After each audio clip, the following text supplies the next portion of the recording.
Hi, and welcome to Season 4 of Beyond Teaching, brought to you by the Psych Sessions Network. This series is hosted by Susan Nolan from Seton Hall University, Adiyinka Akinseler-Smith from City College of New York, City University of New York, Asani Sewell from LGS Legacy Weight Diabetes Institute, and yours truly, Eric Landrum from Boise State University. For now. The Psych Sessions podcast Beyond Teaching is all about the teaching, research, and clinical skills that psychological scientists need to know about to be successful. You know, all the survival skills needed to thrive in the academic or clinical workspace beyond your formal graduate school training. All the stuff that we were never taught while we were in the graduate school classroom. For Season 4, we have 12 episodes in store for you, with a weekly release starting July 2022 and delightfully stretching into October 2022, helping you make that transition from summer to fall, at least in the Northern Hemisphere that is, whether you are on the semester system or the quarter system. What's in store? We'll discuss the importance of staying up to date, helping students with personal statements and sparkbirds, student researchers, what a unionized campus looks like, a peek at the life of adjunct faculty from two different perspectives, interacting with the media, cleaning out your office, and it might not be one of the four of us you thought it would be, saying yes or no, and Maria Banford's advice about that topic, ascension and doctoral versatility, dealing with professorial conflicts, and taking tenure out for a spin, and career sustainability in the face of the Great Resignation, or what you might call the Big Quit. In Season 4, we also had guests join us for 3 of the 12 episodes. I'm not going to tell you who or which episodes. That way you'll be curious and you'll want to listen in order to satisfy that natural curiosity that you have. So there. Please enjoy Season 4 of Beyond Teaching. Welcome to another episode of Beyond Teaching. I am so pleased to be here with my colleagues. I'm Eric Landrum from the Boise State University. I don't know why I did that, but it sounded fun. I am Asani Sewell at Legacy Weight Diabetes Institute in Portland, Oregon. And I'm Susan Nolan at Seton Hall University in New Jersey. Asani, how did that feel? Is that becoming more normalized for you? Well, the last intro that I gave it was super, super long, so I had to trim it down to this, and this feels a little bit better. Yeah. Okay, yeah, we got that in within 30 minutes. It's awesome. Thank you for doing that. And so, friends, we were chatting before we hit record, and I think the theme that came through is, we're human beings and we're social beings. We interact with folks during our work lives, and whether it be in a committee or in the break room or on a task force or a promotion and tenure committee, whatnot, we don't always agree on things. And that's probably healthy to some extent, right? I mean, that we're all not trapped in a groupthink. And so I thought maybe we could chat a little bit about how do we navigate situations in our professional lives when someone may rub us the wrong way, maybe accidentally, occasionally, maybe purposely. What do you think about that topic? How should we proceed? I think it's a great topic because I think we all encounter it. What's interesting about talking about this publicly is, of course, the need to be careful about the examples we use. I know that anyone I'm close enough in this world to know, well enough that they would tell me these things. Everyone has had something like this occur, right? This is like, I would say, if you're not in the 99.9% of people to whom this has happened, then you're probably oblivious. Joking. But yeah, let's maybe dive in and imagine a scenario in which you're, I don't know, in a department or on a committee or in a working group or whatever. And either there's a more overt conflict or just somebody is driving you a bit nuts. What do you? Well, I I'm a can clinical start. psychologist. I feel like by training, I feel like I can use You're allowed that to say very that. technical term. Okay. Yeah. Well, I'll have to bumble through because I have the least clinical training here, which means none. I've got one of a colleague who was once a Boise State professor who moved on to a different institution. So maybe this is a safer place compared to something that's more current. This professor came here maybe 15 years ago, applied for an assistant professor tenure track, got the job, and by all accounts, did did the job very well in terms of annual evaluations, teaching, research, and service. And as a human being, he just drove me a little, what was the term? Nuts? Not, and he didn't have this effect on everyone. His demeanor just clashed with my demeanor. Wasn't an evil person, wasn't a bad person, but just talked in a tone of voice and acted and carried himself in a way that was just really grated on me. In fact, and there were some behavioral indicators. If we had had a collegiality criterion, which we don't have, and I think there's good reasons to not have that in promotion and tenure. I wouldn't have supported his becoming promoted and tenured on the basis of collegiality, but we don't. And so he worked hard for 6 years.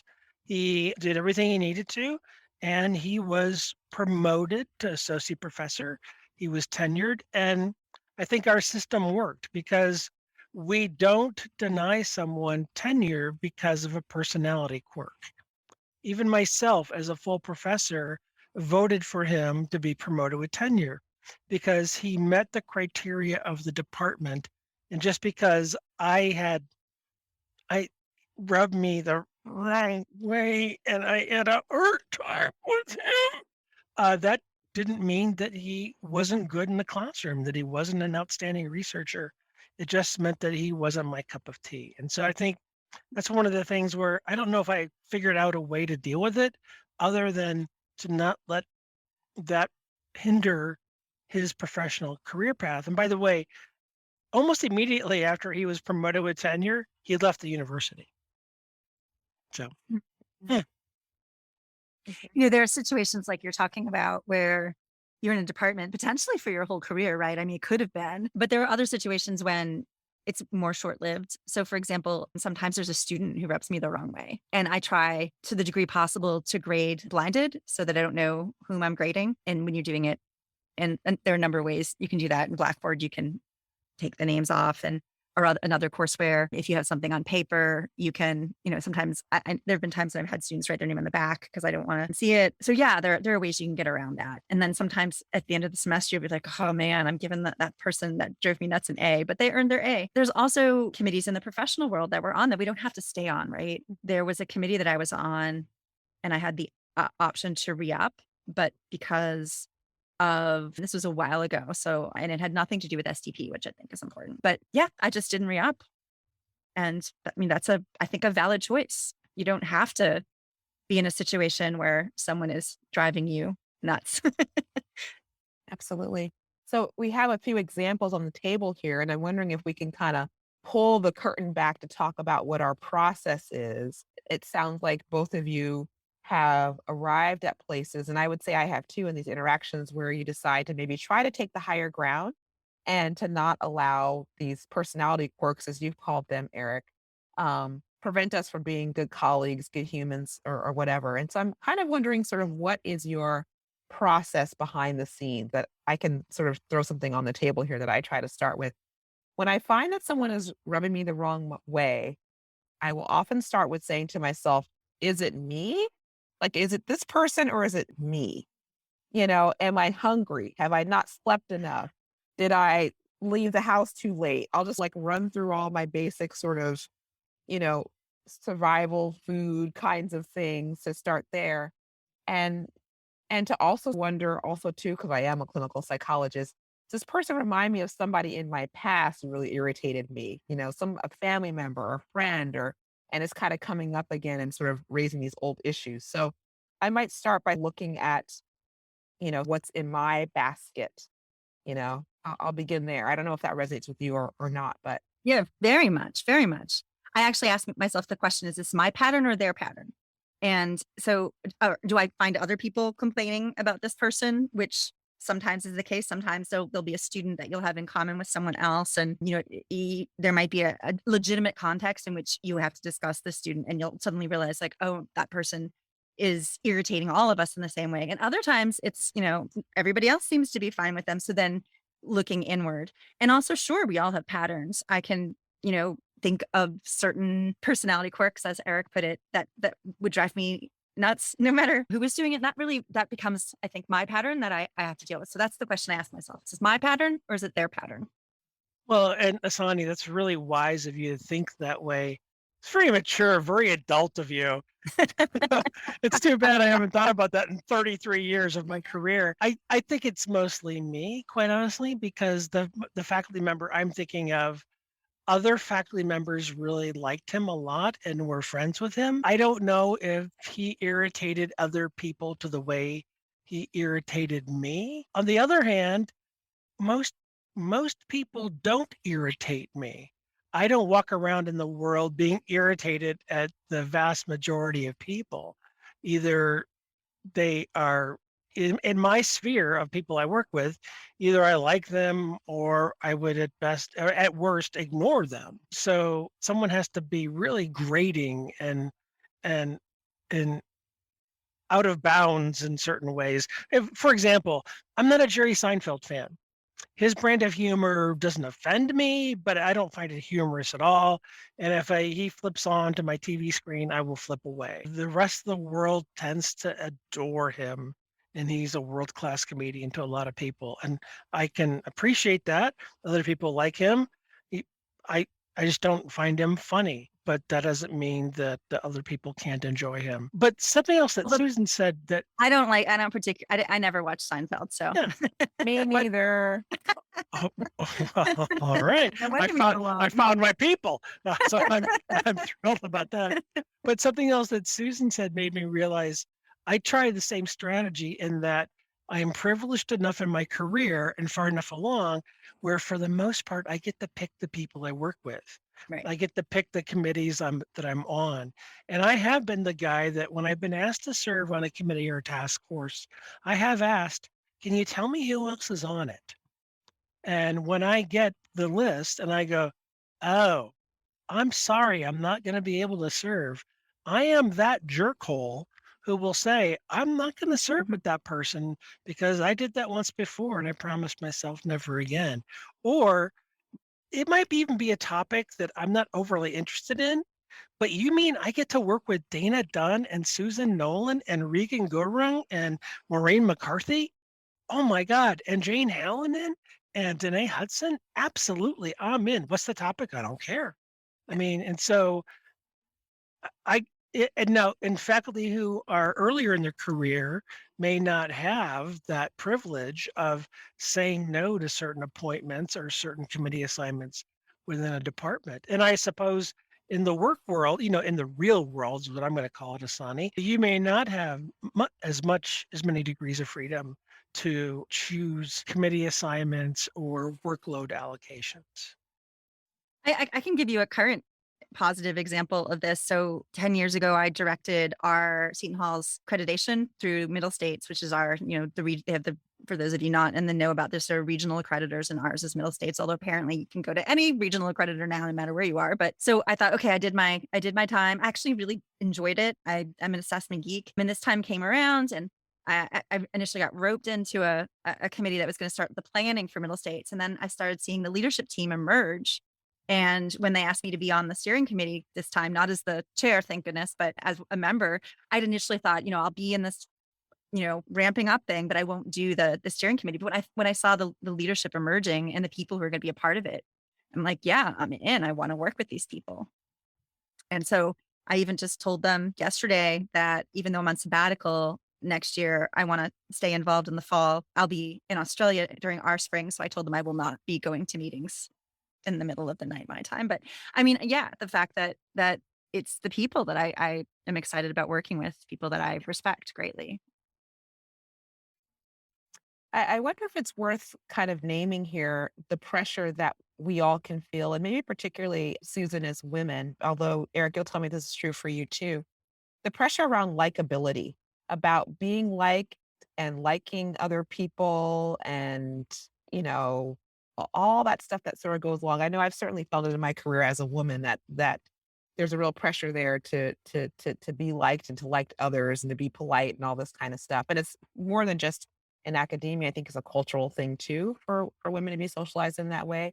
I also And think for women of color, there's and a particular pressure. yeah, absolutely. And somewhere along the way, how did I arrive at a place where I just thought, I'm not going to do that anymore. I mean, not that I determined that I was going to go around, acting like a bitch, but rather that I was just going to just try my best to just be myself and to also acknowledge too that there are people in the world that I will just not get along with. It doesn't mean that I'm going to treat them unkindly or deny them their humanity, but that it's okay to not like someone. And so I just want to say that to our listeners out there who might sort of be feeling a real pressure around this piece around having to like and get along. I mean, I think definitely when you're in academia or other jobs too, and you're a junior faculty person, early in your career, what have you, there are certain things that you must do along the way, but it doesn't mean that you have to be 100% like all of it per se to still be able to do an okay job, right? Well, Absolutely.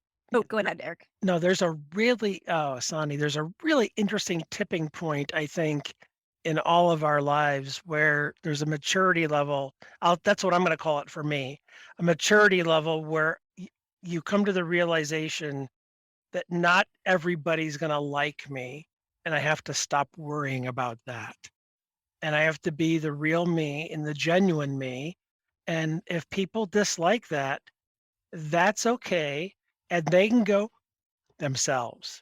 Mm. And and and to be the best person I can be, a flawed human being, and try not to hurt people, both personally and professionally.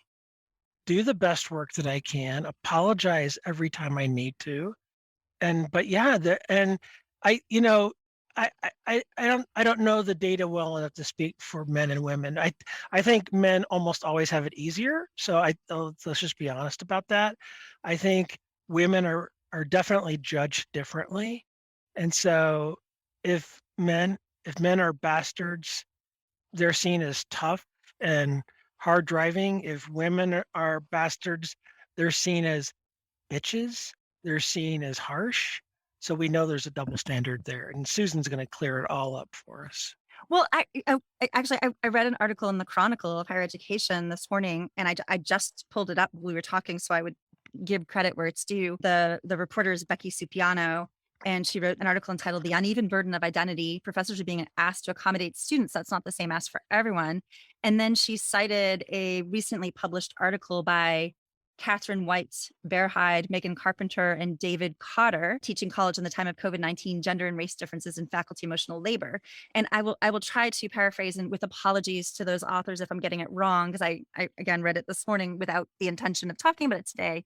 But basically, the gist is that women of color, particularly Black women, have been doing a whole lot more of this, and followed by men of color and white women, with white men doing the least of this, being asked to help emotional labor kinds of things, or whether or not it's, emotional support, or can I have this, extended deadline or another makeup, et cetera. But what was really interesting is that because Black women particularly were so spent, COVID didn't change.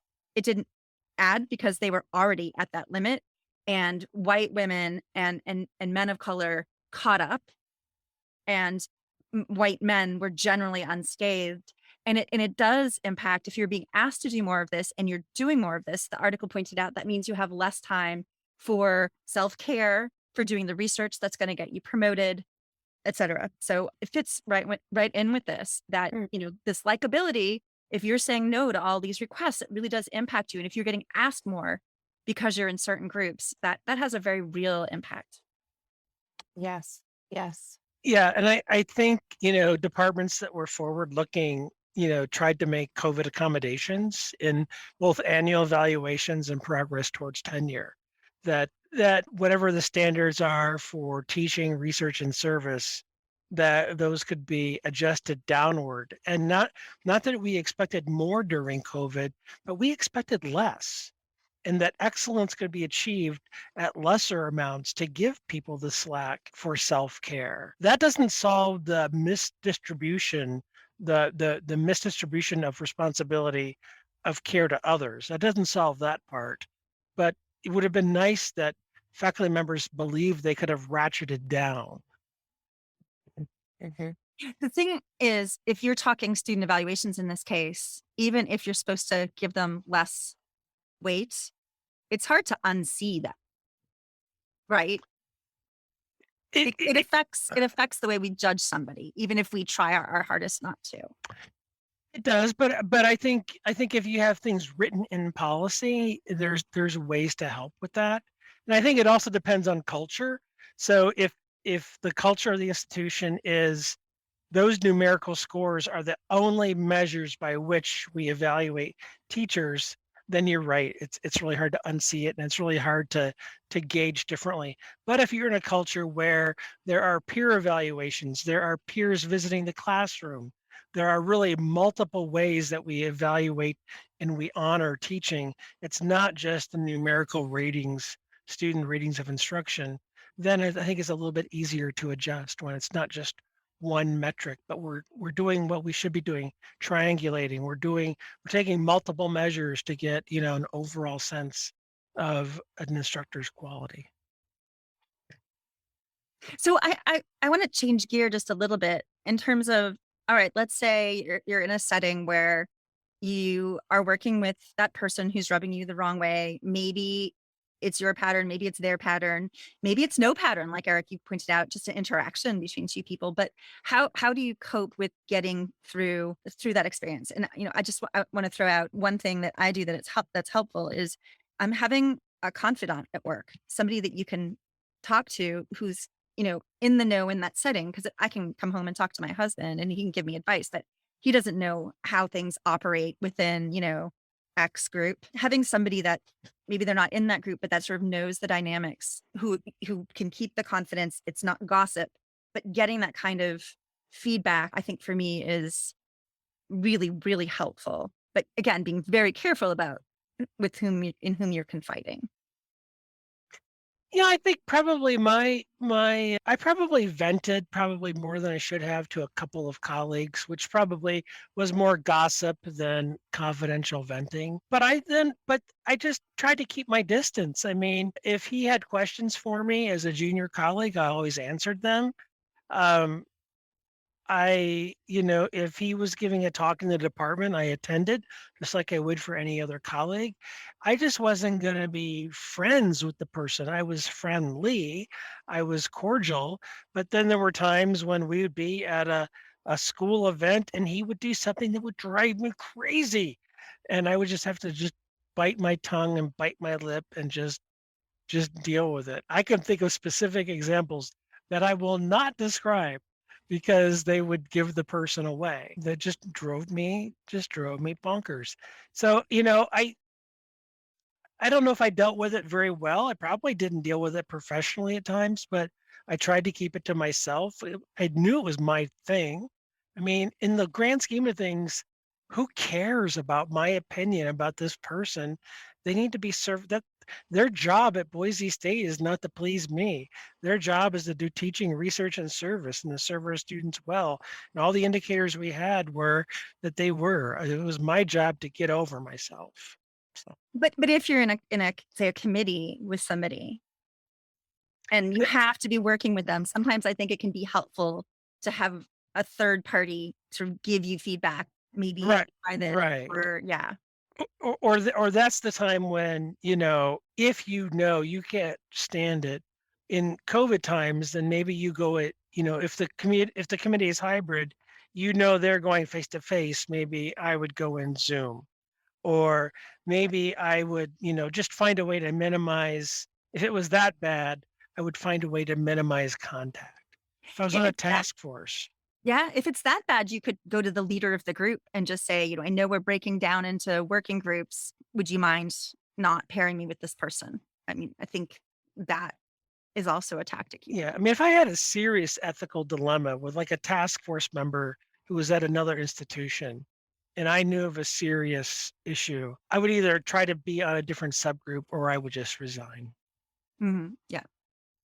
Asani, you're nodding along. Do you have your clinician hat on or your Asani hat on? Or Your 80-year-old hat on. Right. A little bit of all three, I think. I think that something I've tried doing as well is, if you've tried to minimize the amount of time you're going to spend with that person, you've got it down to the bare bones minimum. After you have a meeting or interaction with this person, if you can get up and for me, go for a walk, get some fresh air, maybe have a cup of tea, like do some self-care, basically, I would say afterwards, if at all possible. So you can sort of release some of that pressure a little bit, I think is also a good thing to do as well.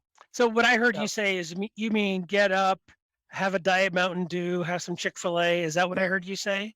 Some self-care? That's what I heard, right? a walk, some green tea. But I also think it's just this conversation, I think, is valuable in realizing that this is quote unquote normal to have these kinds of interpersonal issues from time to time in your career. So just to sort of normalize it.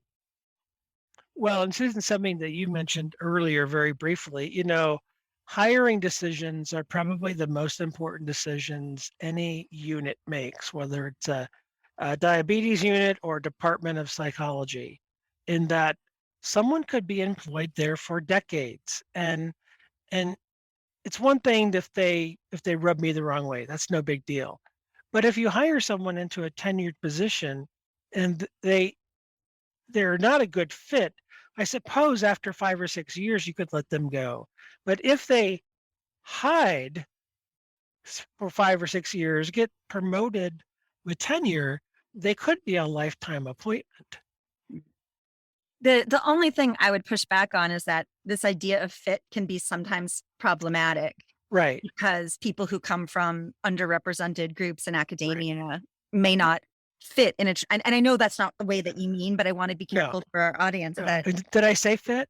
yes. Okay. Yeah. Uh, No, and I don't mean fit as in they are like everybody else there in the department. I mean, if they are purposely causing turmoil where turmoil is not necessary. I mean, sometimes turmoil is just fine. Sometimes stirring the pot is necessary for change or consideration of change.